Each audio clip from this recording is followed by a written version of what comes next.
il y a toute une frange de la philosophie et des arts, etc., où on sépare la tête du corps, et ce faisant, on est dans une sorte de schizophrénie. Dans l'introduction à l'esthétique, Hegel dit il est temps pour nous de nous défaire des scories affectives pour faire enfin de l'art une branche de la philosophie.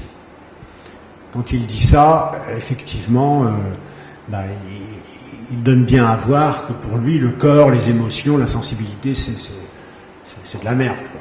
C'est des scories, ça n'a pas d'intérêt. La seule chose qui compte, c'est le concept, c'est l'idée, etc. Et là, effectivement, on voit que le langage sépare le corps en deux. Et moi, il me tarde de les réunir. La parole, en fait, elle réactive.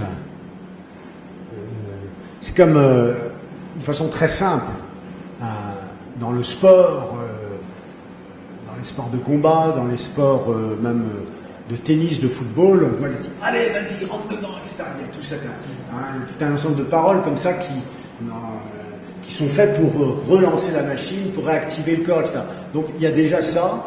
Ça me fait penser aussi à cette anecdote assez connue de Fragonard qui est dans son atelier, qui est en train de peindre et qui est surpris par un de ses amis qui l'a pas vu venir. Et Fragonard est devant un tableau et il dit « Alors, tu vas parler !» Et il est comme ça. Il est devant sa toile et il voudrait que sa toile parle. Et il n'arrête pas d'essayer de travailler dessus, mais ça parle pas. Et donc, le fait comme ça d'être... Alors moi, je suis, quand je fais ma performance, je suis comme Fragonard, et je suis là, allez, tu vas parler. Et à qui est-ce que je m'adresse? Parce que Fragonard s'adresse à la toile, mais là, moi, je m'adresse à qui? Alors moi, je m'adresse à quelque chose de moi, une forme d'innommable, mais qui se tait, qui ne peut pas se dire. Et donc, comment faire que ce qui ne peut pas se dire, tout d'un coup, va se dévoiler? Et donc, je le malmène. Dans un de mes livres, La violence en art, je dis Dussège est le pire des bourreaux, mes sculptures doivent parler. Et là, c'est pareil vis-à-vis de moi. Dans Transfiguration, je suis là aussi. Dussège est le pire des bourreaux, je dois me faire parler. Et donc, je me tape la tête par derrière, etc. Et j'ai cette envie, à la fois enfantine et très grave, de me dire, mais par quel moyen puis-je faire parler toute cette matière-là que j'habite et que je suis et que je ne comprends pas, quoi. Donc c'est à la fois très naïf et en même temps, je pense qu'on en est tous là un petit peu, à questionner le corps. Et je pense que Beckett, dans l'Innommable, questionne comme ça indéfiniment aussi le corps et la parole, mais il joue avec cette parole un peu à la manière d'Artaud, et comme moi je peux aussi le faire dans ma performance, c'est-à-dire qu'il est là à dire, bon, j'ai à parler bien que n'ayant rien à dire, rien que les paroles des autres, ils m'ont gonflé de leur voix comme un ballon, j'ai beau me vider, c'est toujours eux que j'entends, qu'est-ce que je suis en train de dire, je suis en train de me le demander, donc je dis c'est à moi de le dire, qu'est-ce que je suis en train de dire, je suis en train de dire qu'il faut que j'essaye de parler, mais comment je peux faire pour parler? Est-ce que c'est bien moi qui parle? Si je dis là maintenant, comment je peux savoir si c'est moi qui ai demandé à dire là maintenant? Est-ce que c'est pas un autre qui a demandé à ma place pour savoir si c'était lui qui parle? Si je dis là maintenant, comment je peux savoir que c'est moi qui ai demandé à le dire? Tu vois, je suis comme ça dans cette...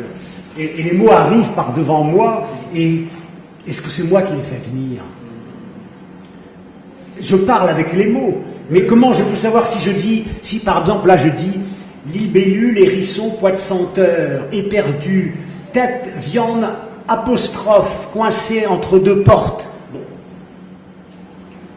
Qui a fait venir ces mots-là? Bon, voilà. Ils étaient là, et je ne sais pas comment c'est venu. Et alors c'est ça qui est très étrange, c'est qu'on est à la fois, semble-t-il, le sujet, mais c'est un sujet qui est misérable, puisque finalement il se nourrit de choses que lui-même n'a pas fait venir. Ou alors il est comme une sorte de champ attracteur qui aspire des choses comme ça. Alors il donne des directions d'apparition. Mais voilà, il ne peut faire que ça, quoi. Donc en permanence, il envoie des des crochets comme quand on attaque un bateau, tu vois, des corsaires, ils envoient des trucs pour tirer. Mais qu'est-ce qu'il va y avoir dedans, dans le bateau? On ne sait pas le butin qu'on va avoir. On est un peu dans ce registre un peu de forme.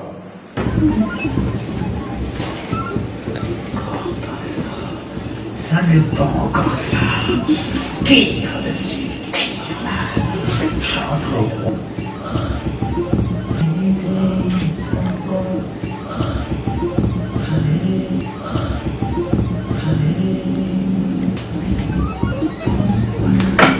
Non, c'est pas ça. Non, c'est pas ça. Non, c'est pas ça encore. Va chercher plus loin. Plus loin, va chercher. Plus loin, va chercher plus loin. Tu te retiens toujours. Tu te retiens toujours.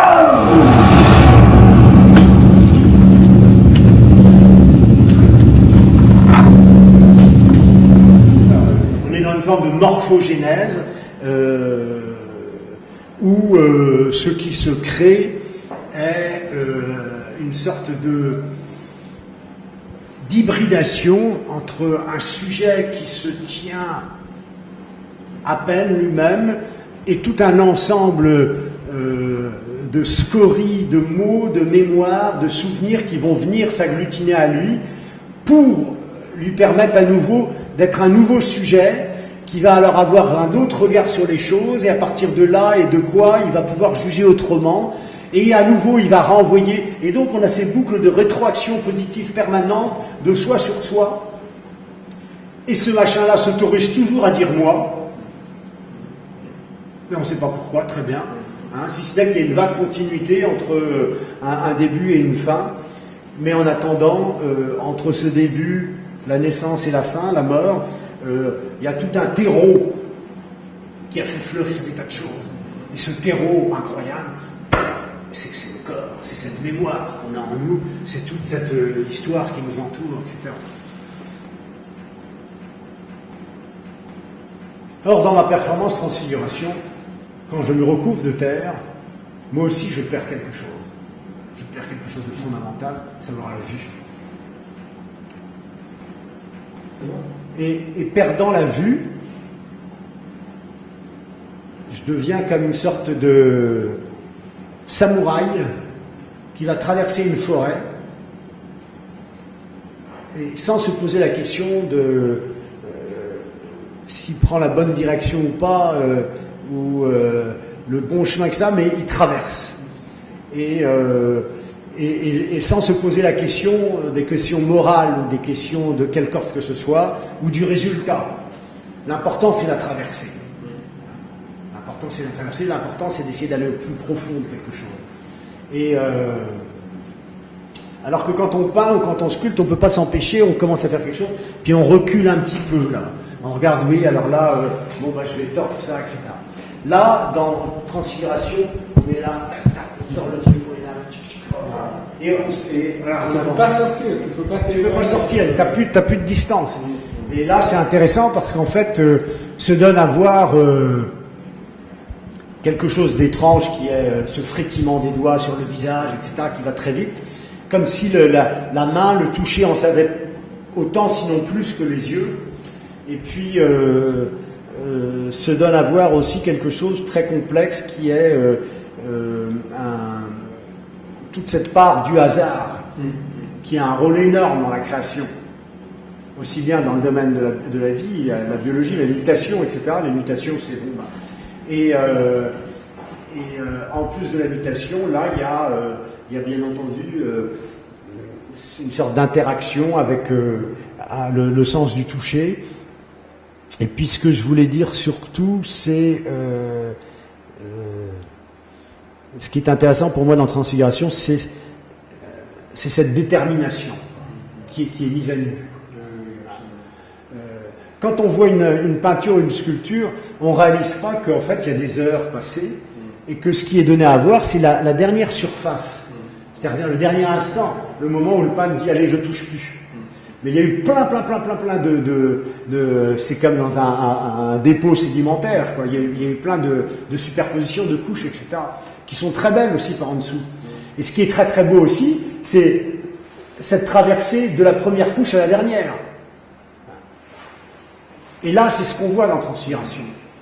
C'est-à-dire qu'au début, le personnage arrive impeccable, puis hop, il commence, puis il chante, puis il fait autre chose, puis il s'efface le visage, puis il recommence, etc. Et tout d'un coup, on voit mise à nu tout ça.